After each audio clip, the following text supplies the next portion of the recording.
Damn it, I don't have a clever shirt to go along with the film. Fuck. Hello, Jacksonites, and welcome to, as promised, me and Trevor's. I'm just going to give them away right now. Go ahead. How's everybody doing tonight? Goddamn Texan. As promised, Trevor and I will be reviewing the 2011 prequel to John Carpenter's The Thing, also called The Thing, from 2011. Why did you have to call it The Thing? You know what my title would have been? Before The Thing? No, The Thing Lives. Because it comes back to life, right? Yeah, I suppose. And of course,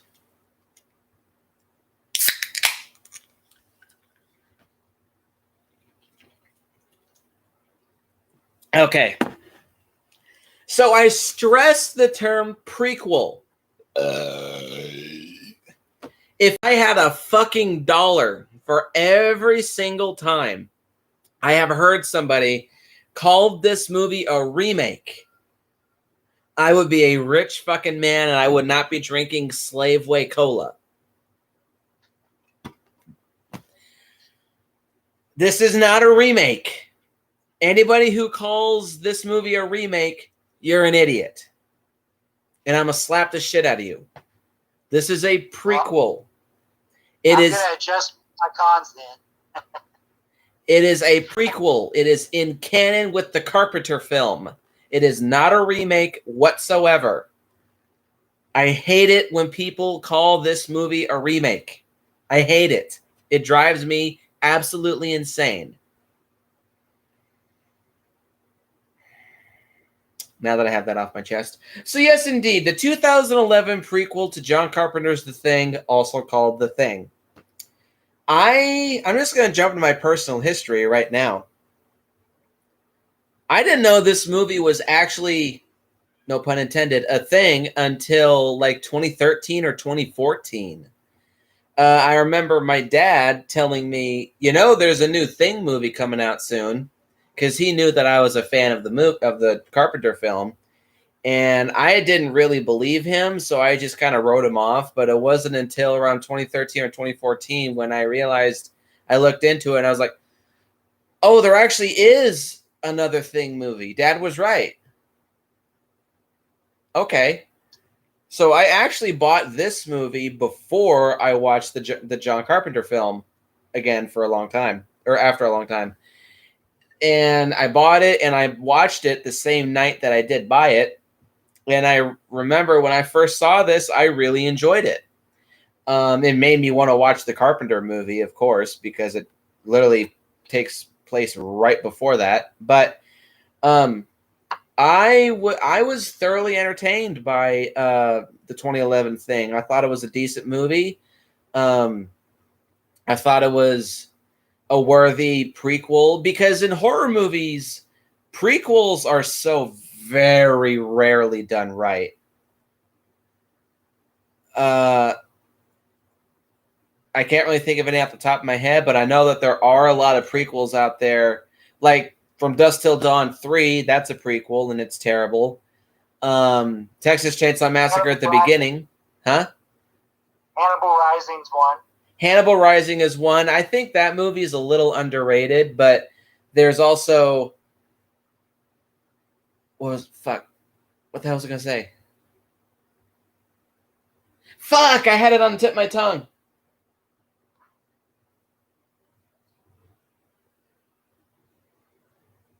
Oh, Texas Chainsaw Massacre, The Beginning, which I have not seen. And then there's also Leatherface, which unfortunately I have seen. That movie is awful. Yeah, you should have watched The Beginning. I can't think of any others off the top of my head, but I do know that in the horror movie realm, prequels are very rarely done right. And I definitely do think in the horror movie realm, I think the 2011 Thing is probably the best prequel ever made, in my opinion. Not only because it is, in my opinion, a competently made film, but the film's director. Oh, let me see if I can fucking pronounce this dude's name. I know I can't. Matthijs van Heiningen. Or Heiningen. Yeah, Matthijs van Heiningen Jr. Not only is he a competent director, but he also is a giant fan of the original Thing film, which I will factor that into my pros later on. I will admit, however, I liked the movie when I first saw it, and I liked it for pretty much the same for the next few rewatches after that. But last night when I rewatched this movie was the first time I'd seen it in like 3 or 4 years. And fortunately, it has lost some value for me for 2 reasons. One, comparing it to the first movie, it's just like a diet version of the Carpenter film. But also, 2, it's thanks to Cecil from Good Bad Flicks and his Exploring the Thing video that made me realize that we have another case of The Predator 2018 on our hands with this film, and the fact that the entire third act of this movie was reshot. Fuck! Why, Universal? Why? Why must you pull another Phantasm too?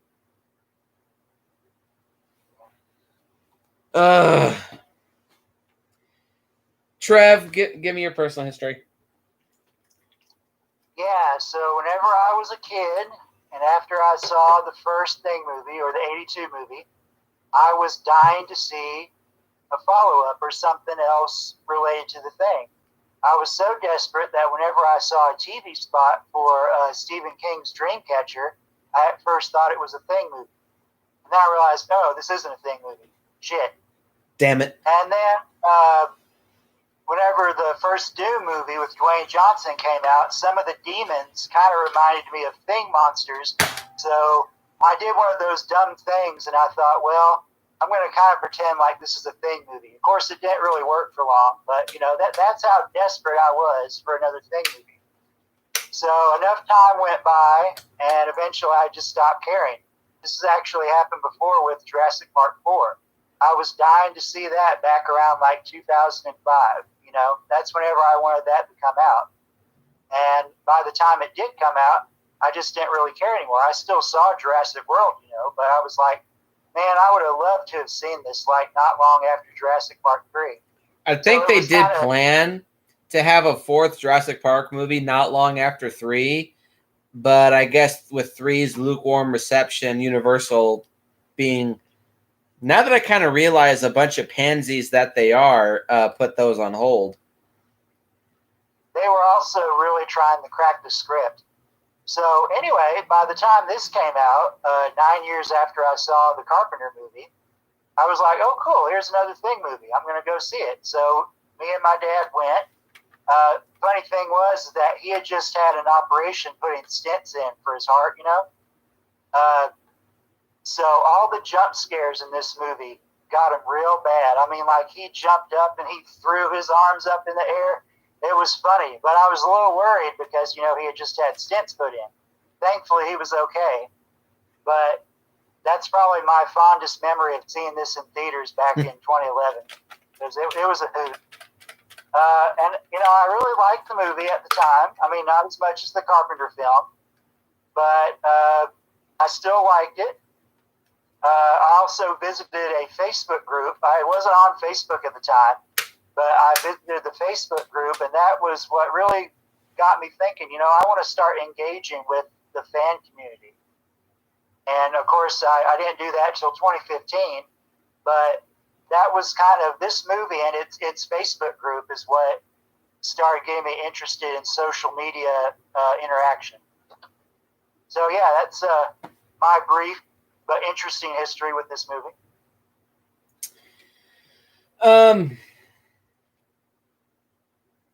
So my initial thoughts on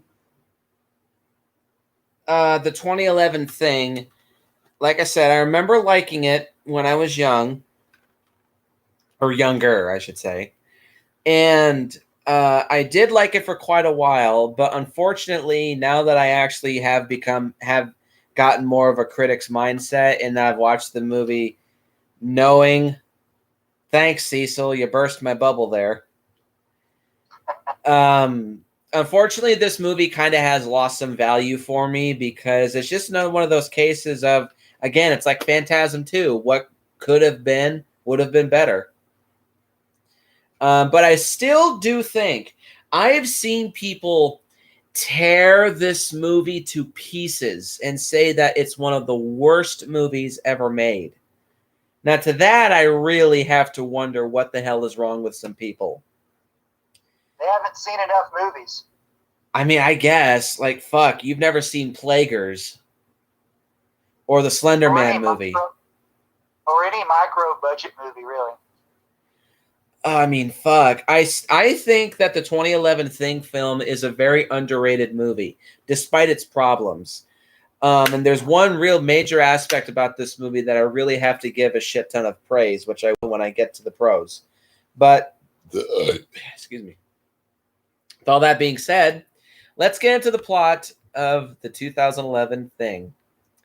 In the winter of 1982, I'm guessing this movie takes place like a week or so before the events of John Carpenter's film. In the winter of 82, a buried alien spacecraft is discovered in Antarctica by Lars, Peter, and Olav after telling a really nasty incest joke. Yeah. Members of a Norwegian research station called Tool, American paleontologist Kate Lloyd,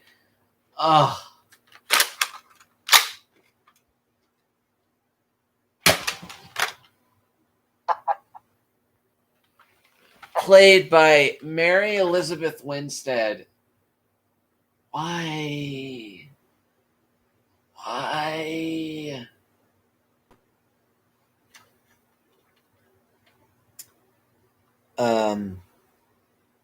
Is recruited by Dr. Sander Halverson and his assistant Adam Finch, I was right, to investigate. They fly to Tool in an American helicopter operated by Carter, a pilot, Jameson, co-pilot, and Griggs, a crewman. The scientists are met by Station Chief Edvard, Juliet, and Carl. After seeing the spacecraft, they confirming that it's approximately 100,000 years old, so there's that confirmed from the previous film. After seeing the spacecraft, the scientists examine an alien body buried in the ice nearby and make plans to excavate it. That evening, the new arrivals meet the rest of the base, Jonas, Henrik, Colin, and Lars's dog. So that makes 1, 2, 3, 4, 5, 6, 7, 8, 9, 10, 11, 12, 13, 14, 15. 15. Okay, so it's not much of a difference. The next day, the body is excavated in a block of ice, estimated to weigh approximately 3,000 pounds, which kind of surprises me. I would have assumed it to be at least 2 to 3 tons, but whatever. This block of ice gradually melts in storage, and that evening, while everybody is celebrating the discovery, Jameson sees the alien burst from the ice. The team searches for the creature, finding Lars's dog dead, and the alien is found, and it kills Henrik by dragging him into itself, spattering blood all over Olav. The group burns the alien, killing it in the process. An autopsy finds a metal implant of Henrik's outside of his body, being a titanium plate that was implanted into his arm because it's explained he broke his arm the previous year. And further discovered that the alien cells are indeed copying Henrik's. And also in this process, Olav falls ill. The next morning, the helicopter crew departs with Olav for McMurdo, and during takeoff, hang on. Okay. During takeoff, Kate discovers dental fillings in a bloodied shower. She runs outside to flag down the helicopter, and when it attempts to land, Griggs transforms into a monstrous creature attacking Olav. The helicopter spins out of control, crashing in the mountains. Kate finds the shower has been cleaned up and tells the team that the alien organism can assimilate and imitate its victims, revealing that it is now living among them after showing bloody dental fillings from the shower. Noting that Toole's helicopter is away for refueling at Haley, Edvard orders the team to drive to the closest base, and they ignore her warning. Juliet, however, seems convinced and wants to help her prevent anyone from leaving. She lures Kate into an abandoned room where they store the keys for their snowcats before transforming and attacking her. Kate escapes, and the Juliet thing instead kills Carl in the process. Lars burns the Juliet thing with a flamethrower, and the team resolve to quarantine themselves until the threat is eliminated. That night, Jameson and Carter improbably stagger back to the base. Suspected to be things, they are imprisoned in isolation. Toole's laboratory is sabotaged and tensions flare, and inspired by her earlier discovery, Kate proposes a simple test. Everyone must open their mouths to check for dental fillings. The alien does not assimilate inorganic or metallic material, and so people with fillings are cleared. I actually really like this. The test implicates Sander, Edvard, Adam, and Colin, who have no visible fillings, to possibly be the alien organism. Lars and Jonas go to get Carter and Jameson for testing, and as Lars searches an outer building, he is pulled inside. Carter and Jameson break into the main building, shooting Peter dead before he can burn them, puncturing his flamethrower's tank in the process. The flamethrower's leaking fuel meets its active flame, which causes an explosion which knocks Edvard unconscious. When brought to the main room, Edvard violently transforms by executing divide and conquer tactics, infecting Jonas, killing Jameson, and gruesomely assimilating Adam, becoming the Hellraiser thing, as I like to call it. The Edvard thing drags Adam's body away, now part of its own body. Kate burns Jonas and Jameson before she and Carter pursue the monster, which also assimilates Sander. The Hellraiser thing attacks Carter, but is burned by Kate, saving him in the process. An assimilated Sander drives off into the night, pursued by Kate and Carter. They arrive at the spacecraft, which suddenly activates, separating them in the process. Kate falls into the ship, confronting the Sander thing. Kate kills it with a grenade, and the explosion shuts down the ship's engines. Kate and Carter reunite, and then Kate notices that Carter is missing an earring he wore earlier. When confronted, Carter points to the wrong ear, and Kate incinerates the Carter thing, which emits an alien scream, and she seeks warmth in a nearby snowcat. The next morning, Toole's helicopter pilot Matthias returns, and absent from the film's events up until this point, Matthias views the ruined station and the husk of the Hellraiser thing with horror. Colin has committed suicide using a straight razor, slicing his wrists and nearly decapitating himself. Lars shoots at Matthias and orders him to open his mouth. Lars's dog, thought dead, emerges and runs away. Lars orders Matthias to start the helicopter and give chase, thus leading into the 82 film. Trev? Not bad, not a bad plot. I also want to mention as part of my history that there was a guy I used to talk to back around when this came out who sent me the script for it. So I actually read the script before I saw the movie, and it stuck pretty close to that script. He also sent me the Return of the Thing scripts, because there were two of them. That was the miniseries that was supposed to have been made in 2005 for the Sci-Fi Channel. Which sadly never got made. Was that 4 episodes or 2? I believe it was 2, because there were 2 scripts. So yeah, it would have been a 2-parter. Yeah, it's a shame that never got made. Hey, if you want, I'll see if I can send them to you. Sure, why not? Interested. Yeah.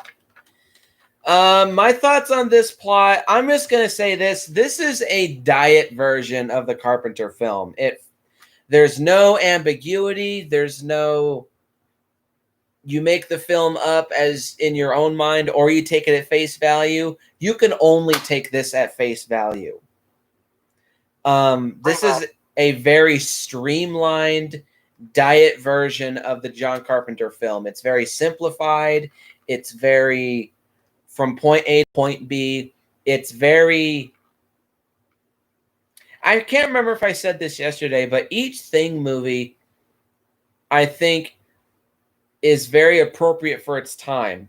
Think for Another World is very much so a 1950s film. And while I think it's timeless, John Carpenter's film is also very 80s, but also not very 80s. It's only 80s because you can clearly tell that it was made in the 80s, but it still feels very timeless. 2011 Thing feels exactly like if it was made in the 2010s. Yep. Now, some people may view it being more streamlined and simple as a good thing, and some may view it as bad. I kind of see it as a mix of both. It's good that it is a little bit more streamlined so that it shows that Matthias Jr. was not really trying to copy John Carpenter and just make a carbon copy of the original film, but it still is losing that edge of ambiguity that made the first movie so great. So you can kind of take or leave it for what it is. I don't think this film's plot is bad. It does work as a prequel, but it's just not quite as good as the first film. Yeah, I was going to save most of the points you made for my cons. All right, fair enough. Yeah. So, lay them on me. What are your pros? Okay, so number one is the score. This part of the movie has always stuck with me since I first saw it. I think this score is pretty much the only thing that really conveys the filmmaker's intentions. And without the score, I think the movie would be even worse for it. Because I think this score pretty much carries the movie on its back. For a good deal of it. There are some parts of the score that aren't that great, which this seems to be a trademark of Marco Beltrami's career. But there's still some really great highlights. I'm going to bring up the pieces of music that I really like because I actually saved my computer. The opening music has an interesting title. It's called God's Country. And I actually like how this sets the mood for the whole thing. And there's three other pieces of music that I really like. The Road to Antarctica, which you hear whenever the copter is flying to the base. And then pretty much the last two bits of music we hear at the end, which are named, fittingly enough, one of them is called The End. That's right after they walk out of the saucer and before Kate finds out that Carter is a thing. And then the final piece of music is How Did You Know? So yeah, anyway, compared to the Ennio Morricone / John Carpenter score from the first movie, that score is all about being haunting and unsettling. This score is trying to convey a sense of discovery and tragedy. It's a very melancholy score. And also the more horrific, the more frightening part of the music, there's like this sliding sound effect to it that kind of brings across the point that things are going downhill fast. Like whenever you hear it during the opening of the movie, like whenever the logos for the companies are coming up, there's like this sliding effect to the music, you know? You know what I'm talking about? It has like this slide effect to it. It's like it builds in its own way. Anyway, yeah, so that's probably my favorite part about the movie because it emotionally resonates with me. There's something about this that whenever I listen to it, it makes me reflect on how I feel about the Carpenter movie and how I would want a new Thing movie to approach its music. So, anyway. Pro number two, is the character, not so much the acting, of Kate. It was funny. Whenever this movie came out, there was a lot of backlash against the fact that there were at least 2 female characters in the movie, which I didn't get at all. I didn't either. Yeah, for whatever reason, we mentioned yesterday that the first movie has an all-male cast, and I'm guessing some of the people who respond to that first movie, that's one of the things that resonates for them about it, I guess. There seems to be some real odd ducks that are drawn to the movie. But yeah, anyway, the character of Kate, they're definitely trying to go for an Ellen Ripley thing here. That's actually looking at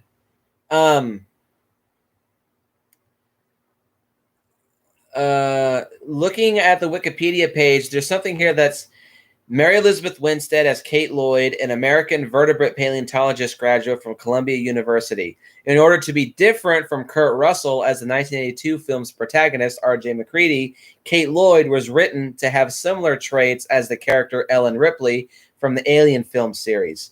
I can see it. It's just a diet version of it. Yeah, I agree. It doesn't come across quite as strong as Ripley, but that's definitely what they're going for. There's an interesting dynamic with Kate as the protagonist here. Unlike Mac from the first movie, she's kind of placed in a very interesting position in the fact that she has a sense of authority, and also, like Ripley, she seems to be the only person who's showing concern and caution for the situation they're in, which in this movie comes across as part of a weak script. But, like in the case of Ripley, that just goes to show that some people are just more clever than others, There's nothing wrong with that. I definitely don't get any sense of females are better than men type bullshit in this movie. Oh, no, not at all. But actually, it's an interesting thing. She asserts her authority, but also the fact that she is a woman. She has a calming effect. I noticed this particularly with Lars and Peter. Especially Lars. Especially Lars. They sense that she's the one in the right about this situation, but also the fact that she's calm and gentle in her approach. Like Mac would probably just shoot somebody, but she like talks. It works in his own way, but she also works in her own way. Yeah, for sure. And also her dynamic, aside from that fact that she is appealing in that way, she also has to face the fact that she's undermined by at least 2 other characters in the movie. Particularly, yeah. Actually, you're right. 3. I'll get to that. Specifically, those Sander and Edvard. Yes, exactly. So Dickheads. That just places her in a very unique position. She has to work her way uphill, kind of. But at the same time, she has her own unique appeals as a character. I don't know if Mary really pulls it off 100%, but I see what they're trying to do. All right, pro number 3 is Lars. They really do a good job establishing the fact that this guy is a big deal, because this is the guy who we see is going to be chasing the thing down at the start of the original movie. And I like the fact that he doesn't speak any English, so he's at a certain disadvantage in this movie. I don't know if the actor couldn't speak English or if he could and it was a creative decision to make him only speak Norwegian. Yeah, for sure. And I think something I noticed from watching these 2 movies again is that these situations really show what kind of people are survivors, what kind of people are opportunists, and what kind of people are just lambs for the slaughter, basically. Yeah. Yeah, and Lars is one of those survivors. He may not be able to fully understand what's going on right away. But he's intuitive. Yes, he's intuitive. And whenever he does realize what's going on, he gets right on it. Like, whenever they're translating later on, like whenever they want to bring in Carter and Jameson to, check their feelings. Okay, let's do it now. Exactly. There's this hesitation from the other guys, but he's like, yeah, let's do what she says. So, yeah, Lars is, frankly, they don't have enough time together, but I think Kate and Lars are pretty good lead characters. Well, they could be if you elaborated on it more. Okay, and pro number 4 is Carter. He is a diet version of McCready. Yeah. I will admit. Yeah, but he's still likable because he also is that guy who realizes, okay, this is the situation. We need to get on the ball. Mm-hmm. And this is also one of my pros, and I'm about to get into it. They kind of take away from him in that way by putting him at odds with the rest of the group. But still, whenever everybody gets united again, he's still, I guess, thinking on his feet would be a good term to apply to him. He's that kind of character, and he just has a down to earth quality. He's not going to be a difficult cog in the machine, so to speak. So yeah, probably the biggest problem is that he's a diet McCready, but yeah, I still liked him, and he's also, fun fact, he's also the same actor who played Uncle Owen in the prequel Star Wars movies. That's correct. Yep, all three, Yep. 2 of them. Yep. All right. Pro number 5 is the fact that there's factions in this movie.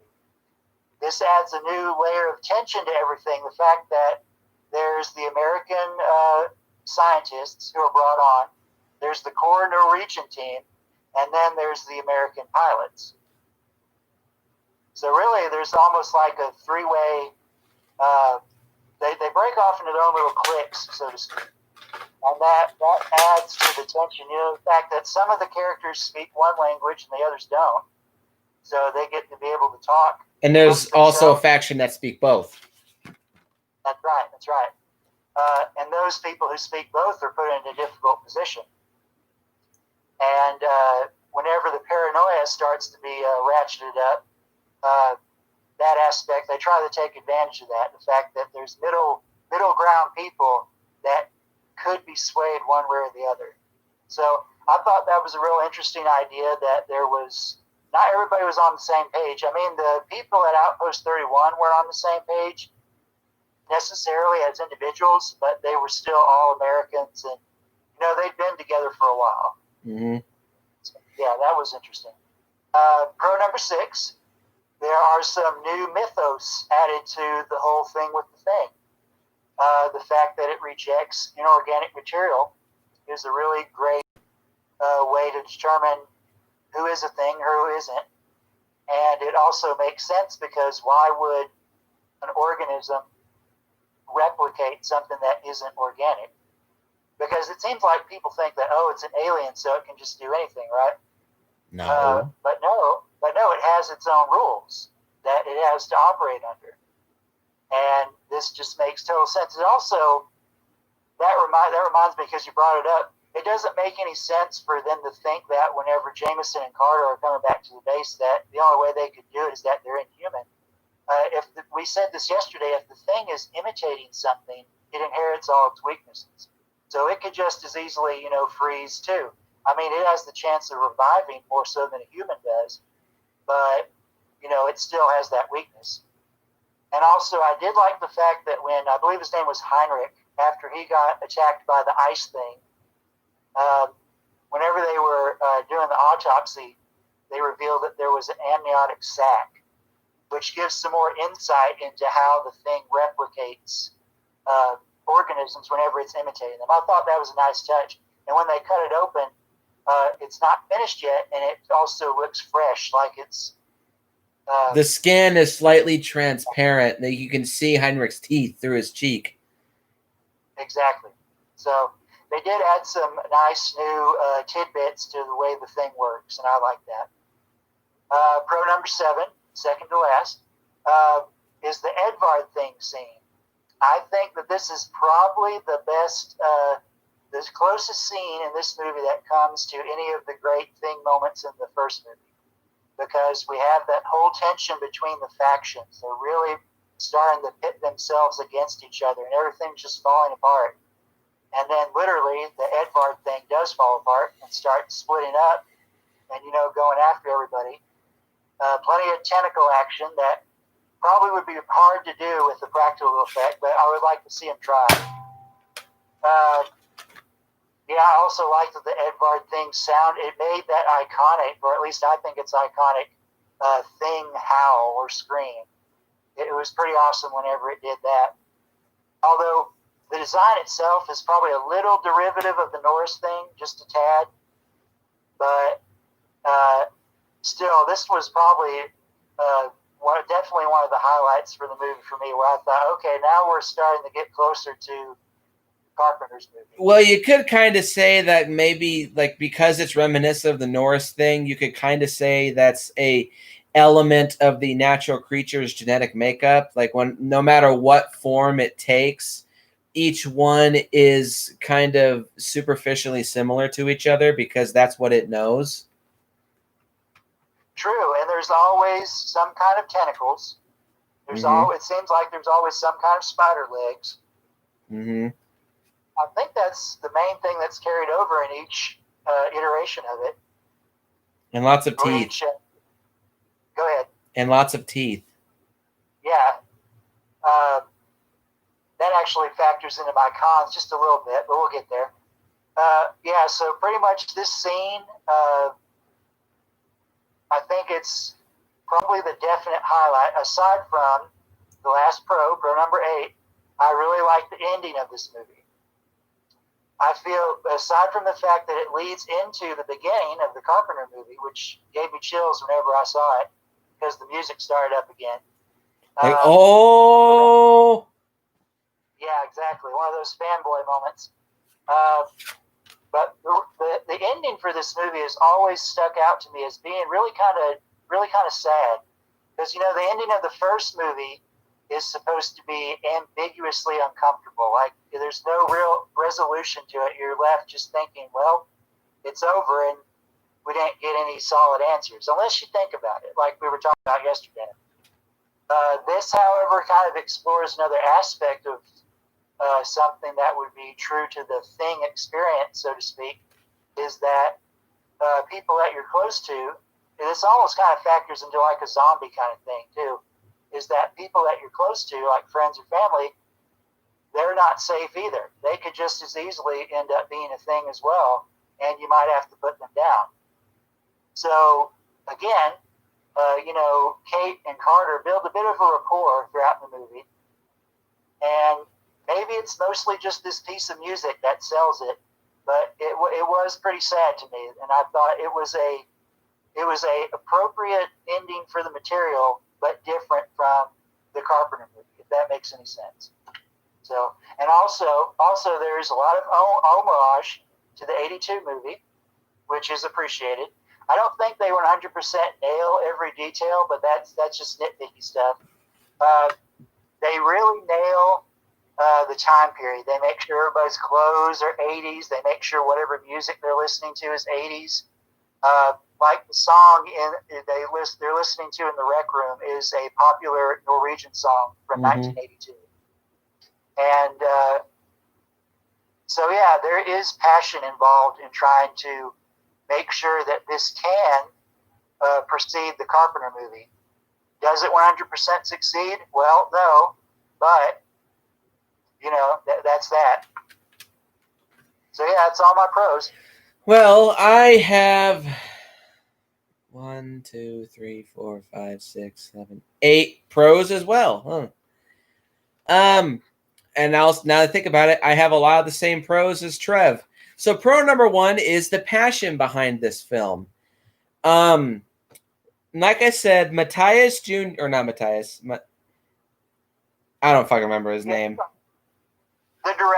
The director is a big fan of John Carpenter's film. And if you watch this movie and you watch some behind the scenes stuff, you can clearly tell that the director was trying so hard.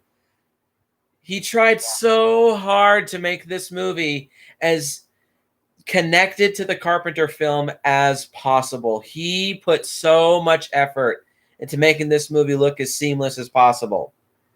And I really got to respect him for that. This is how you know that this was definitely a passion project for this guy.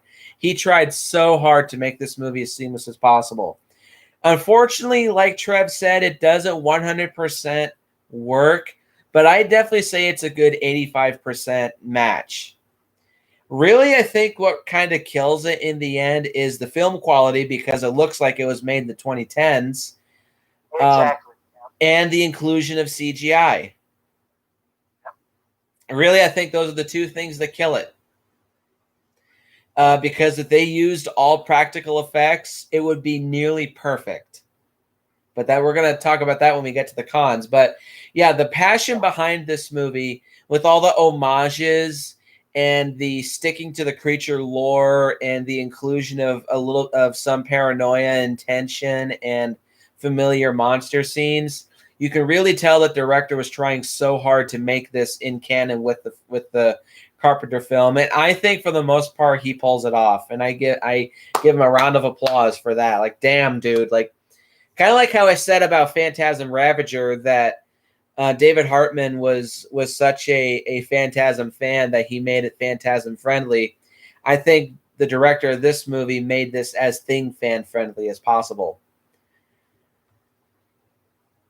Pro number 2 is the special effects are overall fairly good. There are some aspects that are pretty bad, but I would definitely say at least 75% of the time the special effects are good. And I kind of say that slightly lightly, no pun intended, but the special effects are competent. I'll call them that. They're competent. Now, this movie's kind of infamous because there was like I said at the beginning, they pulled another Phantasm 2, and Universal decided to step in and exert way too much creative control and studio interference, and they said, CGI is the new thing. Let's include some CGI, i.e. replace about 70% of all the practical effects with CGI. A lot of the CGI does look fairly good. It still looks a little cartoony, like when the Hellraiser thing is assimilating itself, when Edvard thing is pressing its face into Adam's face. It looks a little cartoony because it just looks like gel. So I'm just like, that looks a little hammy. But for the most part, the CGI does look pretty decent, but there are some areas where the CGI looks pretty fucking bad.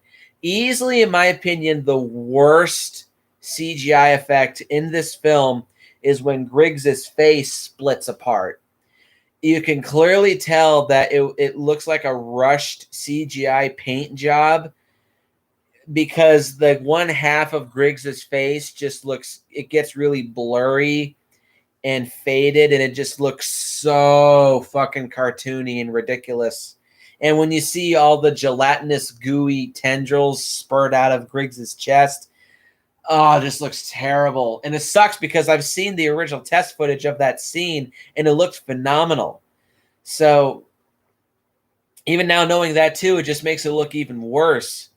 But overall, there is still quite a bit of practical effects still left inside the film, specifically when the first thing is being cut open.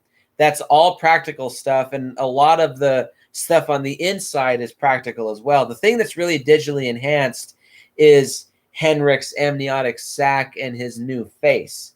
However, there, the CGI looks really good too, because I think it's kind of difficult to really pull off practically a translucent, fleshy tone with practical stuff, and I think you can get away with that a lot easier with digital stuff. So I think that looks really good too.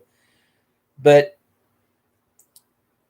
I kind of do want to say the effects are a mixed bag, but there is, I think, more good to say than bad. There also is a lot of green screen and composite shots in this film, like specifically the alien spaceship. That all looks fine because it's also darkly lit, so that hides a lot of the fact that it is a green screen, so that looks fine. And also the colors look really nice too. There's a lot of deep ice blues, which I like to look at. So the special effects are competent. They don't match the original film, in my opinion. But if you look at this movie and you look at all the other movies that were coming out at the time, I think this movie does stick out a little bit for the better. So the effects overall, I'd say, are competent. They have their faults, but I've seen worse. Pro number 2 or 3 is the action scenes. That I don't think this movie's scary, first of all, but the action scenes in this movie are overall fairly entertaining. Specifically, like all the monster rampage scenes, like when the first thing breaks out, that's fun to watch. The Hellraiser thing scene, I think that's like Trev said, that's probably the most exciting scene in the film. When the Juliet thing goes on a rampage, I think that's pretty entertaining. And the third act is entertaining, but I do have one issue with it that I'll get into when I get to my cons. But overall, the action scenes in this movie are entertaining. They're tense, they're riveting, they're well paced, they're just fun to watch. Pro number 4 is Kate. The acting is not very good, but I do like her character. Like I said, she's basically Diet Ripley. But that's not necessarily a bad thing. I really think the only issue is that she's played by Mary Elizabeth Winstead. Like, imagine if they got Sigourney Weaver to play this character. Oh, that'd be a dream come true. Yeah, but she was young and hot enough. True. Well, I've never thought, even when I was single, I never thought Mary Elizabeth Winstead was attractive. That's just me. Yeah, I don't like Mary Elizabeth Winstead. I never have. I don't think she's a good actress because in every movie that I've seen her in, even the one movie that I think she's really good in, that being 10 Cloverfield Lane, she always has the same expression on her face. And even when she's smiling or laughing, she just looks awkward. I think easily her worst movie, I love this movie, but she's the one problem that I have with it is Birds of Prey. She's completely miscast as the Huntress. Partially because in that movie, her acting is really bad. They call me the Crossbow Killer.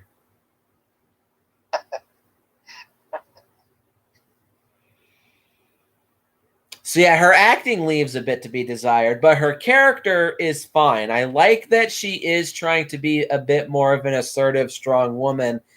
And she does have some authority here, and she has a level of respect. It's honestly the other dudes who just can't keep their dick in their pants and their egos from being stroked that have an issue with her. But we'll talk about that when we get to the cons. But I like her character. She's very proactive. She's intelligent. She is intuitive, and she is logical about the situation. She doesn't let her emotions run her actions. She is a scientist and she's a survivalist. And she uses both of those to her advantage. And she's probably the smartest character in this film. So it's a good thing she didn't end up a Blair monster. So I like her character. It's just her acting that leaves a lot to be desired. Pro number 5 is Lars. I love this guy. I absolutely adore this guy. Even though, like, pretty much, I agree with everything that Trev said. He's very intuitive. Even though he doesn't speak any English, he can tell that there's some shit that's going afoot. And he's definitely one of those act now, get it done now type guys, which I can also relate to that because I am one of those people. Go apply for these jobs that are hiring right now. Okay, I'm on it. I'm that type of guy. I'm just throwing that out because that's the most relatable example for anybody. So I love this guy, and I love that he has like this buddy-buddy relationship with Kate. It's not sexual, thank God. There's absolutely zero sexual tension between any of the characters in this film. If they tried to include that, this movie would have fallen apart like in the snap of a finger. It's just a buddy-buddy type thing. Like, there's a lot more. Kate knows that there's a lot more to Lars than everybody gives him credit for. He's a lot more intuitive than most people give him credit for. And I also like that he's kind of a bit of a weapons nut. He's the first to pull a gun.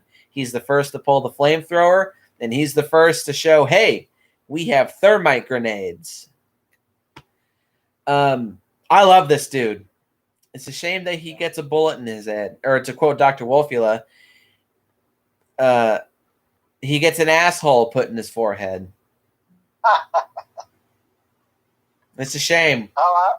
Yeah, I also want to say there's a lot of great flamethrower action in this movie. Oh yeah. Like the way they just kind of they pull them out like they're like assault rifles or something. Mm-hmm. It's great. Love them. Next pro number 6 is the new lore that's established. Pretty much what Trevor said. I love the inclusion of the thing not being able to imitate inorganic material.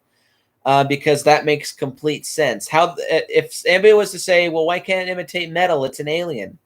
It's an animal. It's not magic, and it doesn't have any kind of cybernetic implants in and of itself. It's an alien, but it's still an animal. Animals can't replicate inorganic material. So I feel like short of a blood test, that would be the best way to tell if somebody was an imitation. Also, to go on a more modern thing, no pun intended, if another way to, with the invention of plastic surgery nowadays, another way to tell if somebody is an imitation or not is, do they have breast implants or do they have hair implants? Yep. Or dentures? So I like that aspect of this, and I feel like it was you didn't really think about that in the first film, but it doesn't feel like a retcon. It just feels like a new addition to this creature's rules. So I think that's really cool and very innovative. Pro number 7 is the kills. People get fucked the fuck up in this movie. Jameson and Adam get their guts torn out. Carl gets impaled on a sharp knife bone arm. Adam gets reabsorbed into the Hellraiser thing, like a Hellraiser thing. Who else? Oh,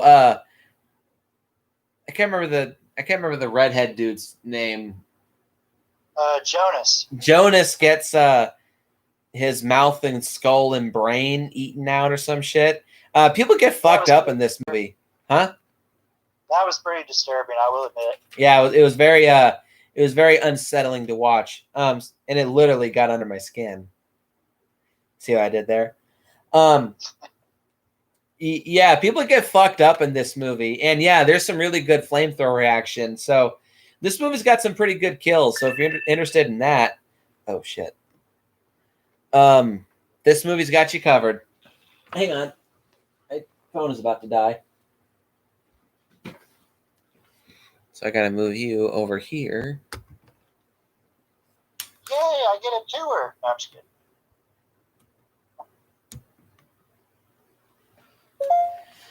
Alrighty, and the last pro is the end. Huh? I will survive. The last pro is the ending, specifically the mid-credit scene. I'm not a big fan of the ambiguous what happens to Kate at the end of the film. I kind of feel like that was a little lazy and a little mean-spirited. Like, oh, we don't really know what we're going to do with her, so we're just going to cut away from her. But I love the mid-credit scene connecting this film to the John Carpenter film. Love that. That was my Thing fanboy moment because I thought it was perfectly executed, in my opinion, at least. That's all I have to say about the good stuff. All right, Trev, how many cons you got? 8. I also have 8. Well, I'll be damned. Yeah, I told you it was pretty 50-50. All right, so con number 1, this is the biggest thing that bothered me, is the fact that Universal tried to hide the practicals. Because it really sticks out like a sore thumb and really keeps this movie from being the ideal companion piece to the 82 movie. They were, around this time, they also did this the year before, with the 2010 Wolfman. That's part of the reason why Rick Baker retired officially. They messed with that movie too, and although really the CGI is okay for the most part in both movies, but it still has its moments where it looks pretty bad. And Nick said what bothered him, and I kind of agree on that. But what really bothered me was like for the Juliet thing and the Edvard thing, whenever they really start to transform into their inhuman forms, the skin has a really pixelated dissolve effect that doesn't look that great. Looks like paper that's being torn. Yeah. It's just like this weird. It would look so much better if it was more visceral and like you could see it ripping, like from a practical effect. You know what I mean? And I didn't know this until after I looked it up. Another instance of them covering a practical. Whenever Kate goes to the saucer and she's looking around, they actually show the pilots for the spacecraft. But in the final film, that practical creature is covered up by this weird Rubik's Cube looking thing, which I'm assuming is supposed to be what controls the ship. Yeah, obviously. I'll talk about that a little more when I get to my cons. Yeah, but it just, it's very off-putting whenever you see it because it's such an obvious digital effect. And it's like, what the fuck is this? Yeah, it gets worse whenever you realize, oh, there was something supposed to be there that actually looked pretty cool. Yep, I'll talk about that when I get to my cons. Yeah, so that's definitely, I think, yeah, Nick said this, if this movie had maintained its practicals, I don't think and its third act. What was that? And its third act. Yeah. I don't think amalgamated dynamics is always 100%. Like Rob Bottin was with the first movie, but they still do pretty good work. And I think they're big fans of the John Carpenter movie, and they really, really wanted to respect that legacy. And it's a shame that the studio said, "Nah, the kids these days they like all that CGI stuff, so we'll go with that." So. Yeah, more on that note, con number 2 is the jump scares. There's no real genuine suspense in this movie. What you get is instead something that you see in so many horror movies, still today actually. They draw something out, and if you've seen enough modern horror movies, you know that, there's about to be a real loud jump scare. And that's pretty much what they're doing here. There's no, well, I will amend that. There's the inklings of it in the checking the filling scene. Because I think there would have been a really good opportunity for like a thing to like jump out and attack in that moment. Or at least that's the idea that you start to think about when you're watching that scene.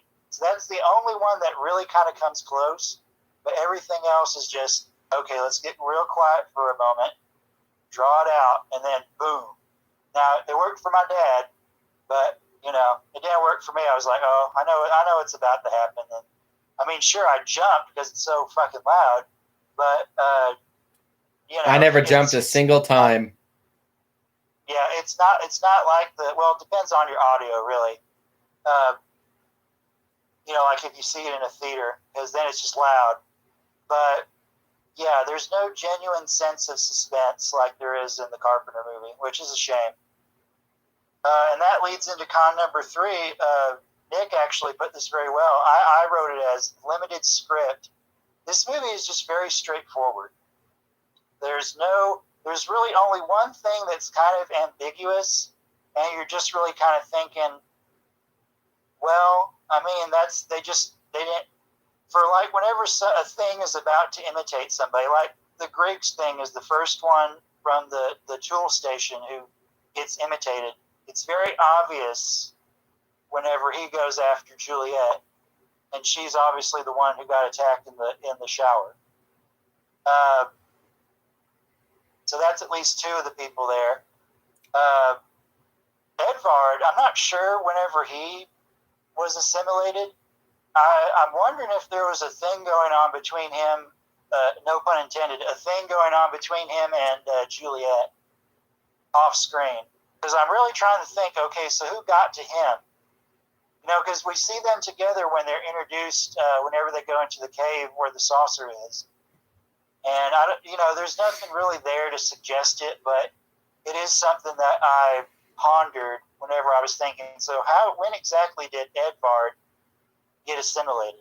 But that's really the only thing that's kind of ambiguous about. Yeah, me and Trev aren't going to go into our little timeline like we did with the first movie with this, because there's nothing really to say.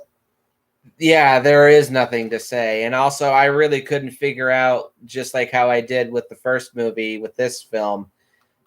So if you're looking for another 2-hour-long review of this movie like it was yesterday, you'll be a little disappointed. I'm sorry. Just wanted to throw that out there. Yeah, I'm a little disappointed too. Really, the only thing that comes close to that is the Edvard situation, but that's just because they didn't really do anything with it. So yeah, it's just a very limited script. Even the dialogue is it only serves a purpose of the plot. There's no nuance of character, like people just kind of shooting the shit, you know.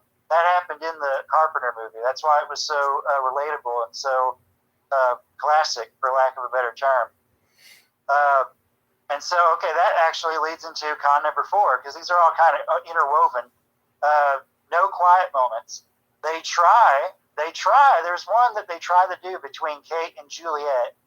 They're kind of like not pondering, they're kind of dwelling whimsically on the idea of, we just discovered alien life. Things will never be the same again. The scene is so brief that it just doesn't leave any impact. And, Nick said this yesterday. You don't see this in movies anymore. There's no quiet moments that just pause and get to know these people. And they don't feel like real people. Boom. Yeah, that works for some movies, but it's gotten to the point where it's completely, that's all that you see. And you just have this longing to see whenever stuff took its time. I mean, not boring or poorly paced, just expertly paced. Mm-hmm. So, okay, and here's a big one. Con number 5. A lot of unlikable characters in this movie. The number 1 is Sander, who for some reason is a total dickhead. I have no idea. It must be like an ego thing. I think it's ego. I really feel like it's ego. Yeah, because he foolishly, this is actually a bit of a cliche too in the genre, he foolishly wants to keep this discovery exclusive, even whenever they could or they need to reach out for help whenever things start. No. Yeah. We want to be the only ones who have the claim to this discovery. And it's like, well, dude, I mean, things are starting to go to shit pretty fast. It's a matter of life or death. Fuck the discovery. And Kate realizes this right away. And even before she does, she's very cautious. She realizes that, hey, we're dealing with an alien that nobody knows anything about. So we don't need to just rush in there with our pants off, so to speak. That actually is in the original Who Goes There story. In the very first chapter of the book, there's this whole big discussion with the entire crew, mainly between Blair and I believe either Fuchs or Norris. Or maybe it was Copper too. They're having this big debate like, hey, do you really think we should thaw this thing out now? Because what the hell kind of virus or disease does this thing might have? It's from a different planet. What it considers normal, we may consider to be lethal or dangerous. That's kind of implied and this isn't a flaw per se. That's kind of implied in Carpenter's film, but that's really brought to the forefront in this film. Well, not really. Like, it's just like Kate pretty much said, when Sanders says, I'm going to take a tissue sample. Should we really do that? Is that really a good idea? And he just totally brushes her off. Like, gives her the stink eye and just says, do you have anything of a drill bit? Kate, from now on, don't ever contradict me in front of those men, ever. You're here to examine, and that is it. Do I make myself clear? Wow, dude, way to be a dick. Yeah, see, and all that comes across like he's basically putting her in her place because she has a vagina, pretty much. And that's not even really a factor of she's a woman. She has a point. Like, should we really be thawing this thing out? Because who knows what the hell this thing is carrying. And it's not just it's not her just like pulling off, I'm a woman, you should listen to me. It's, I am a scientist and I'm also a biologist. I kind of have a point here, and I have a valid question, which, because there could be a valid threat. But no, I'm just going to do whatever I want because I discovered this thing. We'll talk about that later, or at least I will. Yeah. Okay, and then there's two other really noteworthy examples on this front. Adam is He's a total bitch. weasel. Mm. Yeah, and I really got pissed off at the point where Kate was saying that, you know, we looked at the cells of this thing and it's imitating the cells of other organisms, or I think it was Heinrich cells. Yeah, it was Heinrich's. And she says that Adam saw it too, and because there is the feeling of the fact that people are questioning her, he kind of throws her under the bus. Like, and says, I don't know what we saw. I don't know what we saw. Yeah, I fucking hate that. This isn't really a flaw. This is just a character trait. Like, I hate it when people do that in movies. Like, I don't know what we saw. Hate it. No, you just don't. Yeah, you just don't want to be the odd man out. That's pretty much what it is. Nope. Mm. I think I said this off recording, but what Nick said about Windows in yesterday's review, I think that really applies to Adam here. Mm-hmm. And then the other unlikable character, and really it's the fact that there's an absence of character, is Edvard. Really, the only moment that you see him start to have a character is when he's already a thing. And it basically just comes across as the thing trying to cover its ass. Mm-hmm. Like, he really starts to come alive, so to speak, whenever the tensions are at their all-time high and everybody's pretty much pitted against each other. Which, that's good for consistency, but in terms of characterization, it just comes off as being flat. Yeah, because before that, he really just has no character. He's kind of a stone-faced dude. Mm-hmm. He's just kind of, he's in an authority position. He actually agrees with Sander, probably too much for my liking, which probably adds to the dislike. So, you know, and there's also, this is something funny about the Edvard thing scene, or right before it. Somebody pointed out online, they made a joke.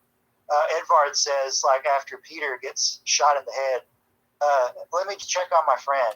And, you know, everybody's like, well, he's definitely a thing, because this dude's dead. There's no need to check on him. He's, yeah, you know what I mean? There's no reason to check on him because he's dead. And so it's like, okay, this sounds like something that a foreign creature would try to do. I never got that until now, but yeah, why didn't I ever think about that? Well, I didn't think about it either until somebody pointed it out online. So, you know, it's a good point. It's kind of like the Norris thing, like what we said whenever he refuses to take command. Or no, not even that, Palmer, whenever he's saying, they're dead, Mac, you know, and he's just like really trying to sell it. It comes across that way. It's more convincing there in the Carpenter film because you could, like I said, you could just kind of take it at face value. Either Norris really doesn't want to be a leader, or it's a thing that doesn't know how to be a leader. Here, it's just a dumb animal.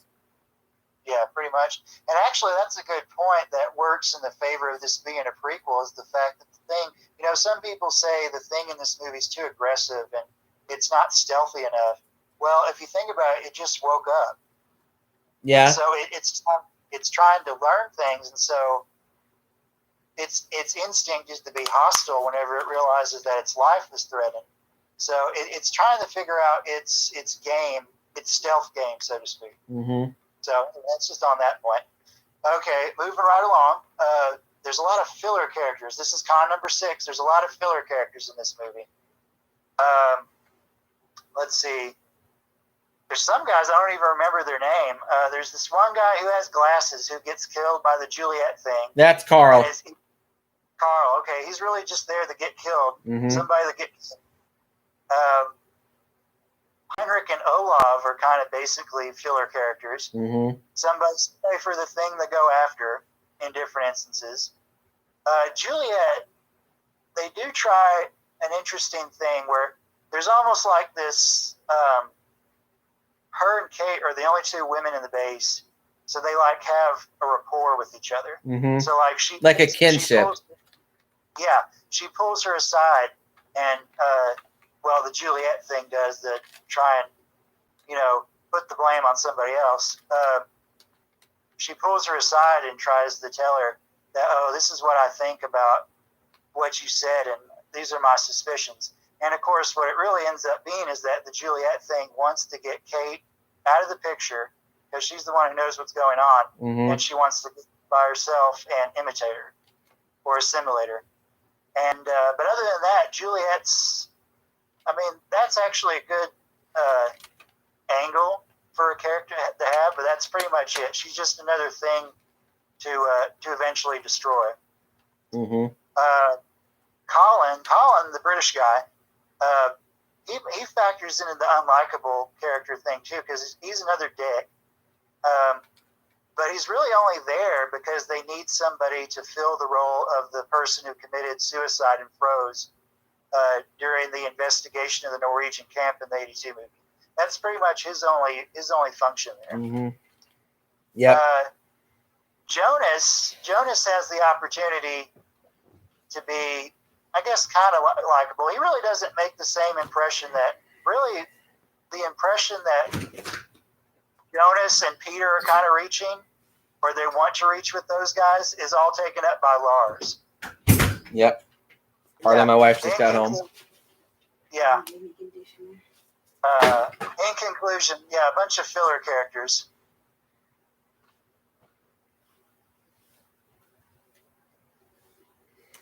Continue. Their hair masks. Their hair so it's soft. I'm gonna make you do it. No. Continue. All right. Con number 7. They do kind of pull on the virus logic in this movie. Oh, yeah. I noticed that last night, too. Yeah, Kate's pretty much her version of Mac's speech in the Carpenter movie. She basically outright says that it's like a virus, and then we're like, well, no, it's not. But that's something that's pretty easy to sell to a general audience, which I think, and also the director, apparently in his commentary, he also abides by the virus logic, because he says that in the Juliet thing scene, she doesn't even realize that she's a thing until it all of a sudden takes her over. And then I'm like, well, that doesn't make any sense, dude, because she purposely isolated Kate to try and take her out of the picture. So she had to be aware of what she was doing. So, yeah, the whole virus logic thing, I don't like. That's probably more of a nitpick, but I don't like the fact that they really lean onto it. And I put a slash next to this one. I also said the creature design, it's not bad. We do get to see some new things in this movie, but they all have that mouthy, they're all pretty much running mouths, pretty much. Well, I like the Juliet thing's design where her entire chest is just a giant mouth. So I'm just like, oh, fucking hell. That's nasty. Stop putting things I can't reach.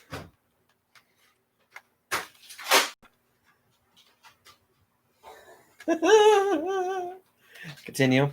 Con number 8. Yeah, so, one last point on 7. That last half is more of a nitpick, but yeah, I did kind of notice it. Con number 8, Nick's not going to like this, but I do think that while they explore some prequel elements, this can serve as a remake, or at least another adaptation of the story. Now let me explain. I think this has more to do with Universal than anything. They really tried to push the prequel angle because they wanted to make sure the hardcore fans would be on board. But at the same time, they also wanted to sell this to a new audience. So really, that's also part of the reason why the movie's just called The Thing again, is because there's some people who went to see this and they had never seen the Carpenter movie. So this was like the first Thing movie that they saw. So I think Universal had a bit of they wanted to have their cake and eat it too. They wanted to try and sell it as its own thing, but at the same time, they threw the prequel angle in there to do something new. So really, if I revised that last con, really, if this had been called something else, that probably wouldn't be a con. So there you go. That's all my cons. Alrighty, so I also have 8 cons. And con number 1 is the cast. Aside from Lars and Kate, the rest of the characters are either generic, boring, or unlikable. Specifically, Colin, Edvard, Adam, and Sander are the unlikable ones. The rest of the cast are either boring or generic. Yeah. Except for Kate and Lars.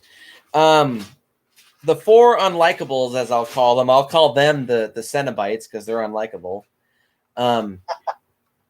Which one's Pinhead?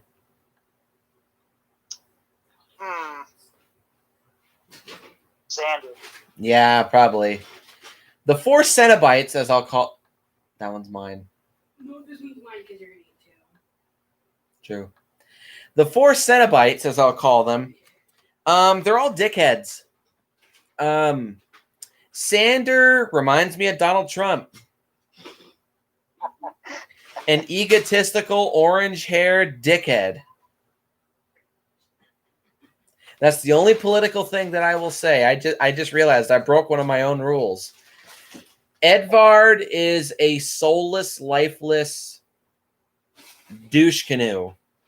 Adam is a... No, Tots.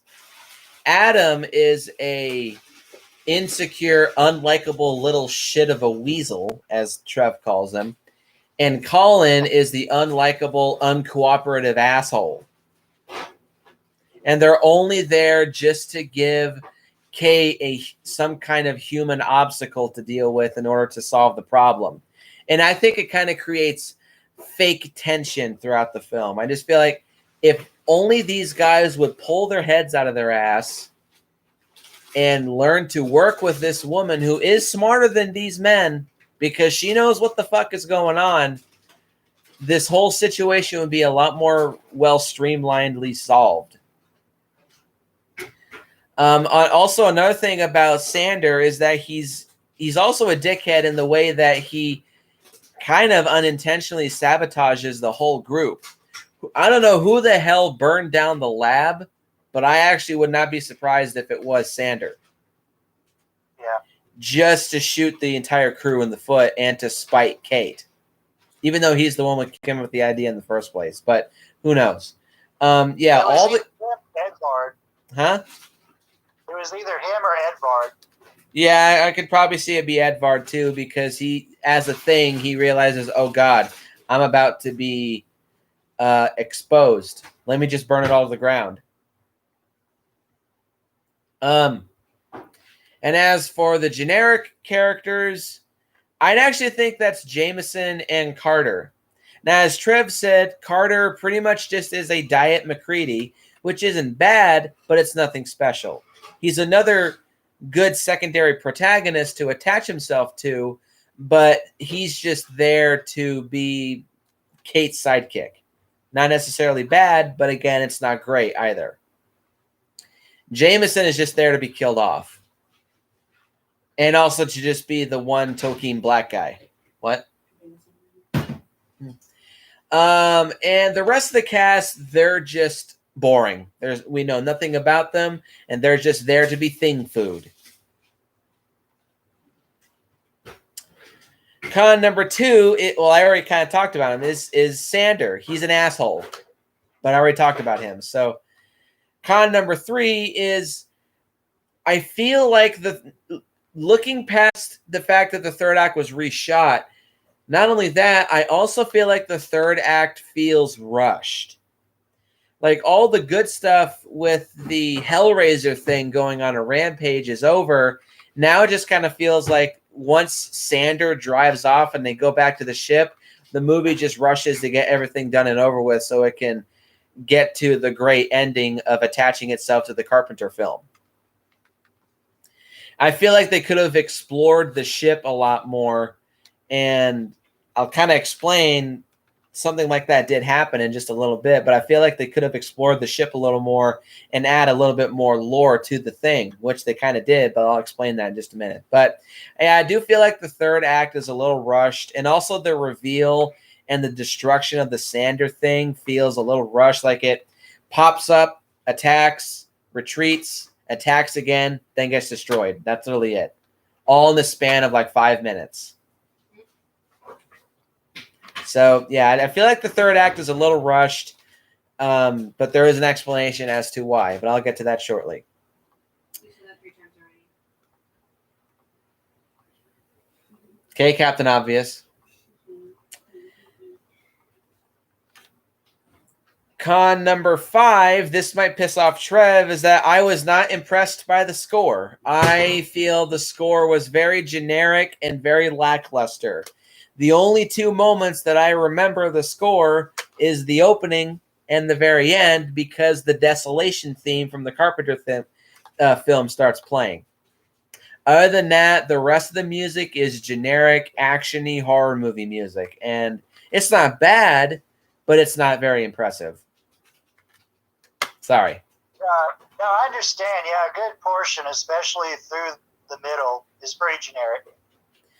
Con number 5 is the complete lack of tension and paranoia throughout this film. They try to add some, especially in the fillings scene, and that's the closest that it comes to actually having tension, but throughout the rest of the movie, there's none of it. It's just generic horror movie jump scare stuff, and it's just not scary. There's no sense of paranoia. There's no sense of fear. There's no sense of tension. There's not even any feeling of isolation.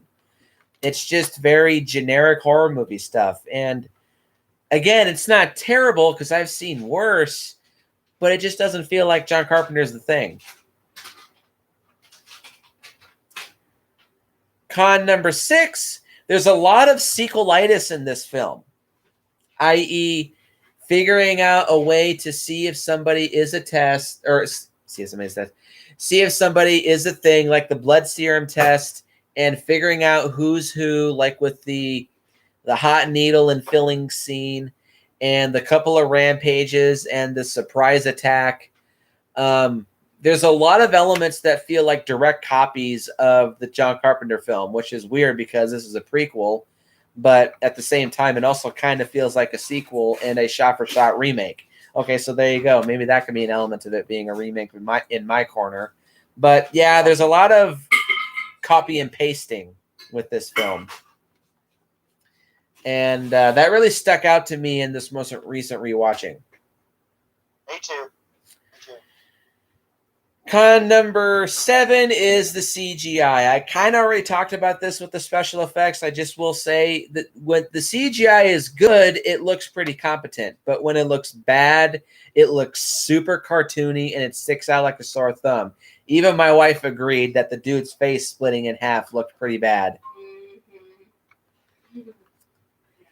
And the final con is the studio interference. Like, God.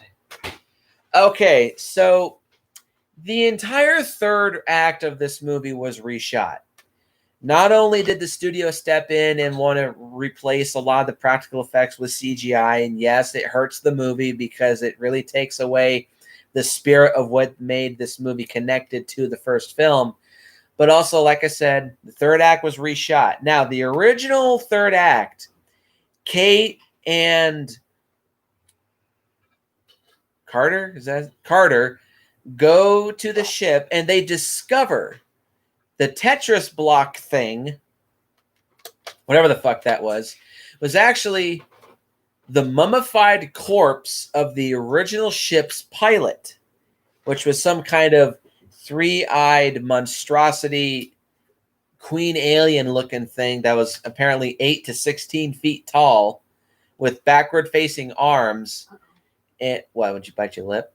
I'm bleeding out. Here. It's the Tampico. Ooh, Tampico. It's really good. Drink break. Yeah, I accidentally bit my lip. I'm bleeding now. Mm-hmm. Ooh, that's good. Anyway, so yeah, it was revealed that this ship does not belong to the thing. The pilot alien is in fact some kind of alien zoologist. And it's revealed there's a whole bunch of different species of different aliens that's kept in captivity on this ship, and the thing is just one of those aliens. And they surmise that 100,000 years ago, when this ship crashed, the thing escaped, killed the pilot's race, and tried to get out and froze in Antarctica 100,000 years ago. But the studio thought, for whatever reason, that they just did not want that to be in the movie. So the Tetris block yellow and blue thing is the mummified corpse of the original pilot. And the Sanders thing was supposed to be the thing version of the ship's pilot. But that got replaced.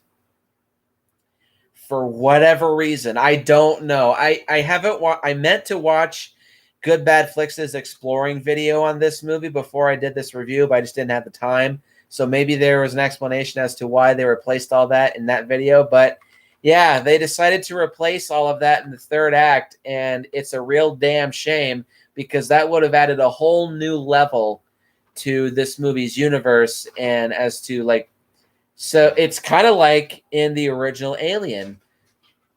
So the xenomorph is just used as a weapon by the space jockeys. What the hell were they trying to use these as a weapon against?